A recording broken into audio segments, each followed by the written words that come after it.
Welcome back to my YouTube channel. At kung bago lang kayo sa YouTube channel ko, please subscribe and click the button para ma-update kayo sa mga videos na i-upload ko. Kakapasok lang na anunsyo sa Philippine Social Security System, mga SSS pensioners, may panahon pa para mag-comply sa AKOP. Sa video na ito, pakitapos hanggang sa dulo para malaman ang buong impormasyon.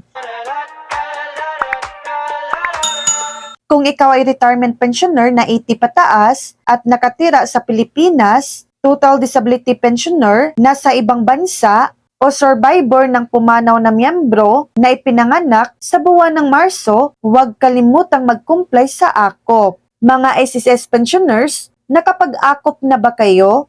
Kung hindi pa, may panahon pa para makapag-comply kayo para sa buwan ng Marso. Para sa mas madaling AKOP compliance, mag-set na ng appointment gamit ang iyong My.SSS account. Paalala, ang mga retirement pensioner na death, survivor pensioner din ay kailangang mag-submit ng dalawang magkaibang AKOP Pensioners Reply Form. Para sa qualifications at requirements para sa AKOP compliance, i-scan lamang ang QR code na ito.